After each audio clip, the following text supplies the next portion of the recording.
Dans cet épisode, je vais aborder avec toi un thème, un sujet qui me paraît essentiel. Oser être soi-même, c'est finalement s'exposer, parfois au risque d'être jugé. Dans cet épisode, nous allons explorer les origines du jugement, comment cela affecte notre vie et surtout comment nous pouvons apprendre à nous détacher du regard de l'autre. Bonjour et bienvenue sur Oser l'âme, le podcast qui t'amène à te questionner sur ta vie, sur qui tu es profondément. J'espère par nos partages te réveiller et te révéler pour oser être et oser la vie. Mon nom est Betty Tutrice, je suis passionnée par l'être humain, la psychologie et la spiritualité.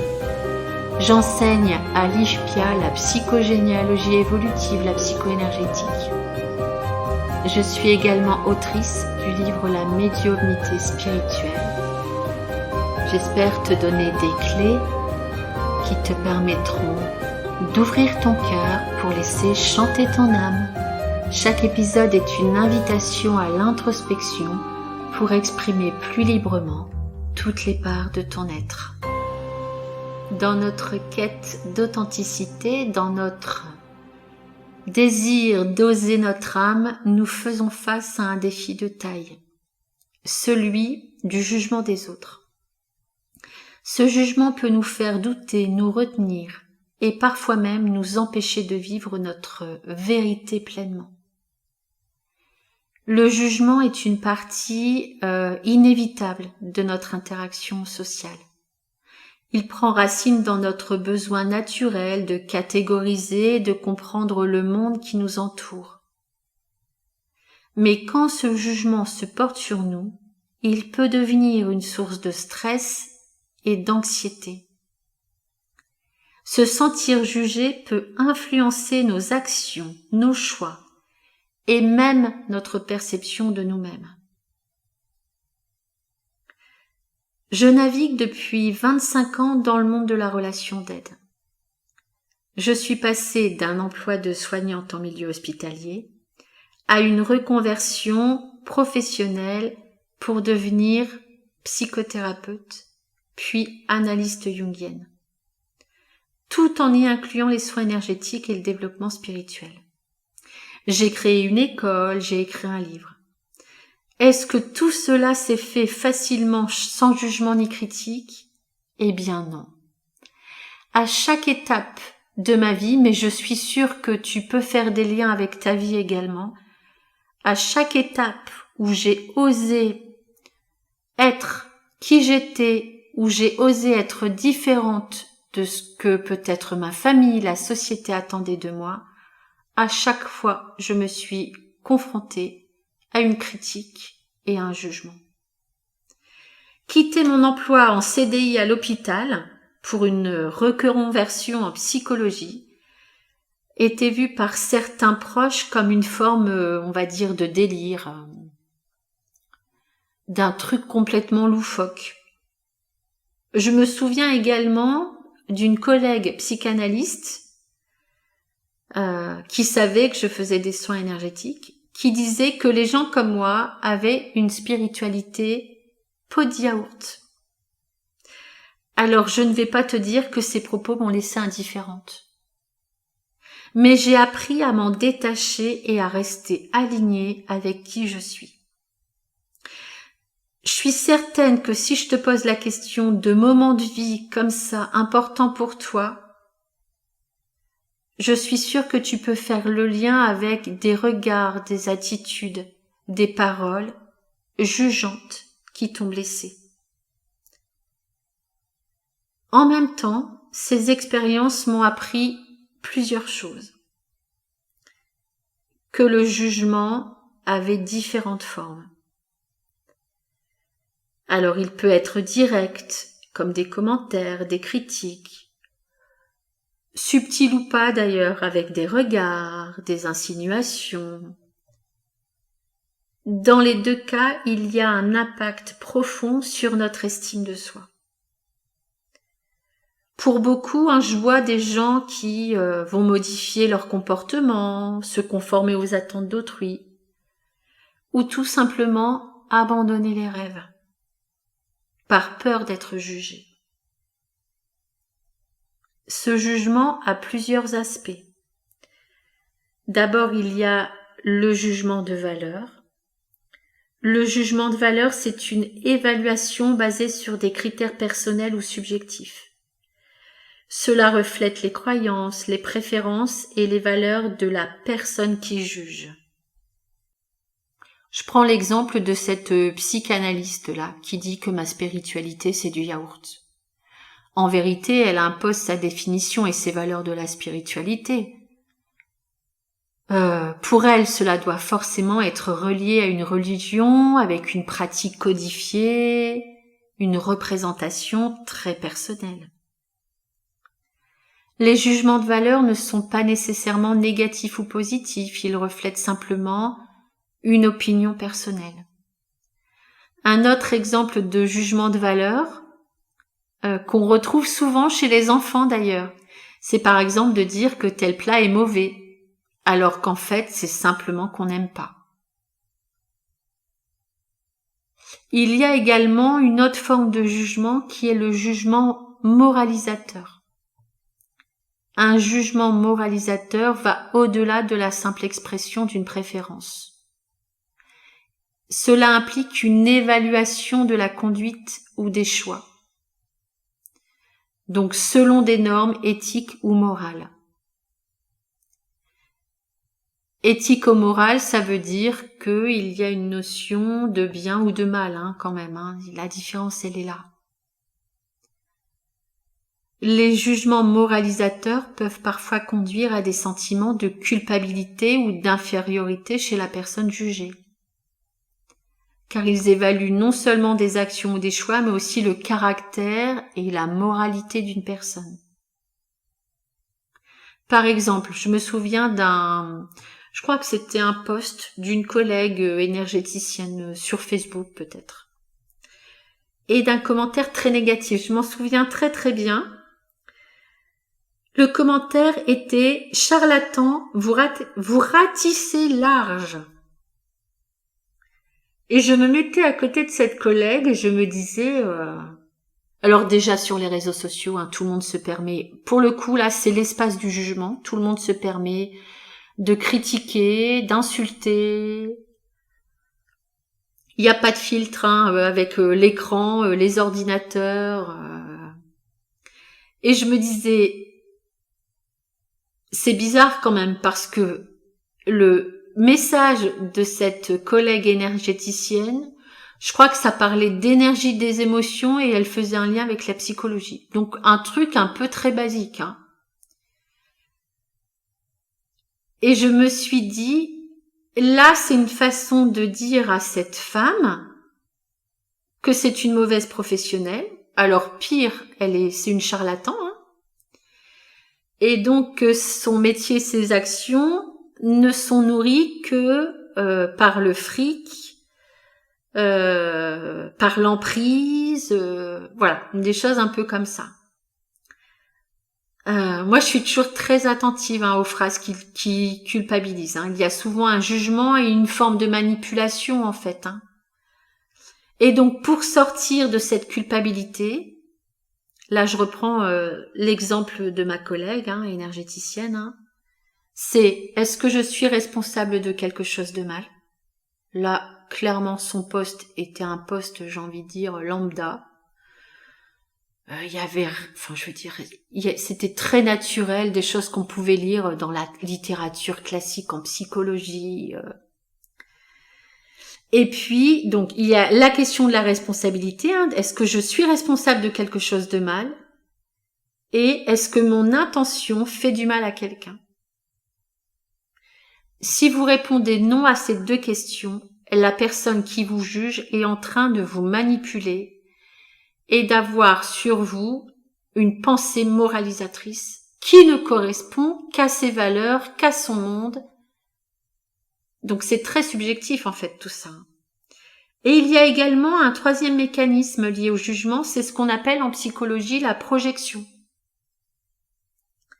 La projection est un mécanisme de défense Donc on a identifié en psychologie où un individu attribue ses propres pensées, sentiments, motivations à une autre personne.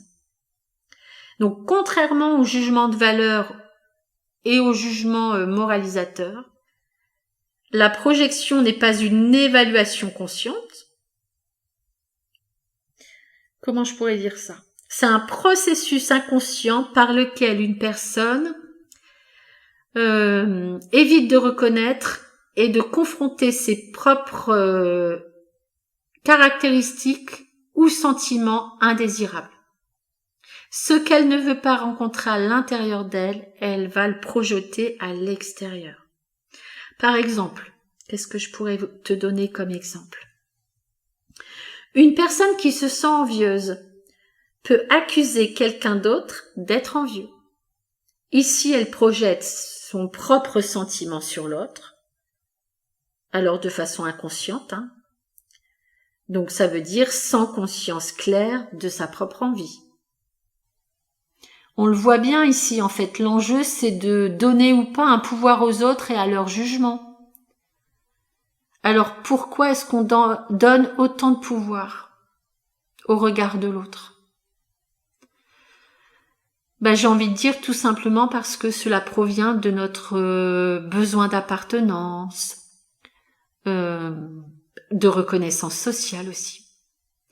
Nous sommes avant tout des êtres sociaux et le regard des autres joue un rôle crucial dans la façon dont nous nous percevons.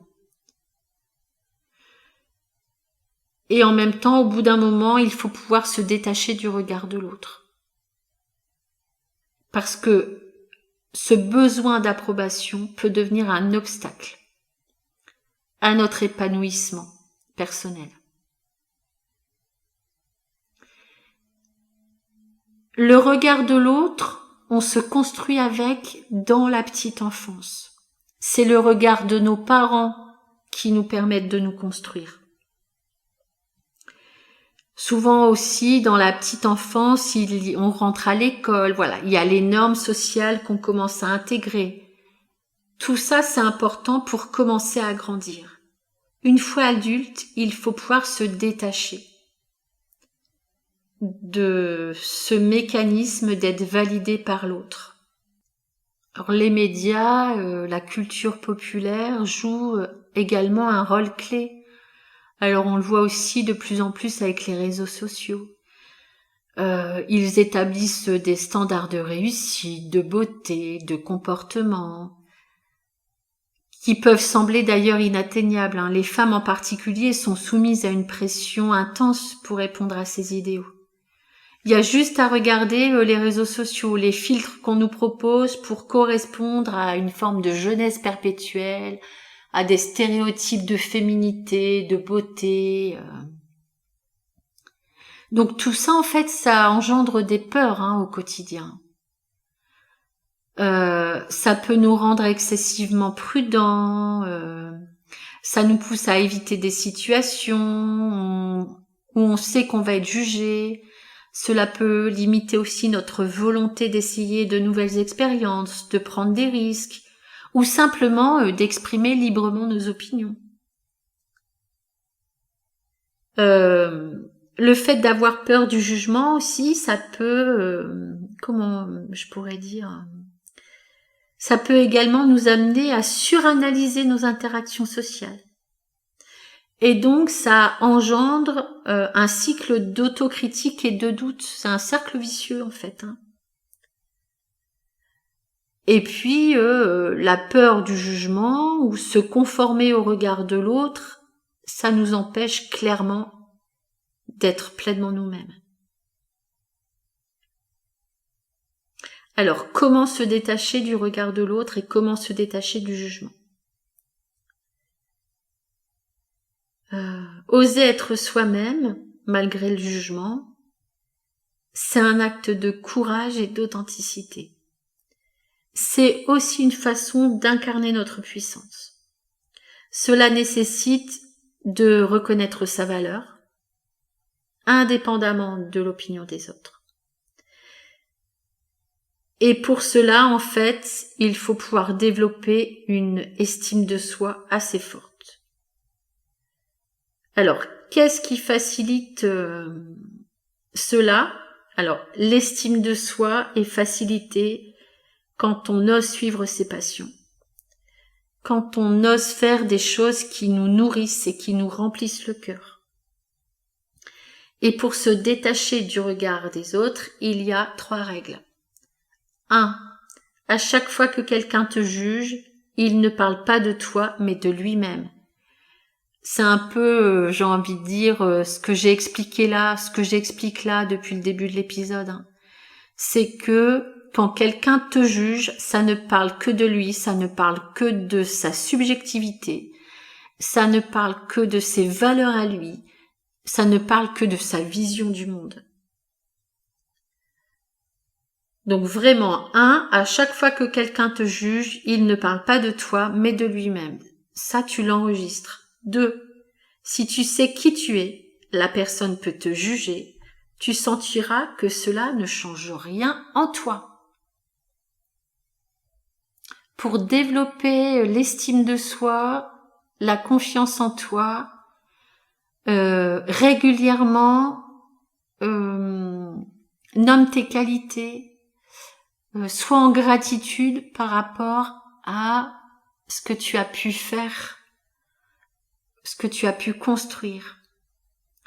Sois consciente de tes qualités et de ta valeur. Une 3e règle pour pouvoir se détacher du regard de l'autre. Donc 3, accepte que tu ne peux être aimé de tout le monde. Chercher à être aimé et se conformer pour cela à l'autre est une mission impossible. Et c'est pas juste, en fait, c'est pas très juste. Ce qui est important, vraiment, c'est de toi à toi, que toi tu t'amènes de l'amour. C'est ok si on n'est pas aimé de tout le monde. Parce que chaque personne est différente, et on n'a pas les mêmes valeurs, on n'a pas les mêmes passions, et on ne porte pas le même regard sur le monde. Donc l'essentiel pour apprendre à t'aimer, c'est commence par accepter qui tu es avec tes forces et tes faiblesses.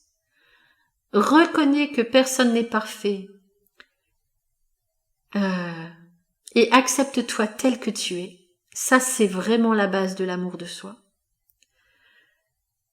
Sois consciente aussi de ton dialogue intérieur. Peut-être entoure-toi de personnes positives. Encourage-toi, transforme les affirmations négatives en affirmations positives. Et prends soin de ta petite fille intérieure. Ce qui est important aussi, c'est d'éviter les relations toxiques. Parce que en fait, quand tu es au contact de personnes toxiques, les premières choses que ces personnes vont faire, c'est te dévaloriser et faire en sorte que tu n'aies plus aucune estime de toi. En fait, elles vont te mettre dans une relation de dépendance à leur regard, à leur jugement. Autre chose, pour vraiment apprendre à t'aimer, nourris-toi d'expérience, de passion. En fait, l'apprentissage contribue à un sentiment d'évolution et de satisfaction personnelle. Et enfin, sois gentille et bienveillante envers toi-même. Et célèbre tes succès. Voilà pour les quelques pistes pour se libérer du regard de l'autre et du jugement. Ton parcours est unique, ta voix VOIX et VOIE mérite d'être entendue. Ose être, ose ta puissance véritable. Voilà, j'espère que cet épisode t'a plu. Merci d'avoir passé ces quelques minutes avec moi. Abonne-toi au podcast si tu souhaites me suivre. Tu peux également t'inscrire à la newsletter Ishpia et me suivre sur les réseaux sociaux. Et je te dis à lundi prochain pour un nouvel épisode.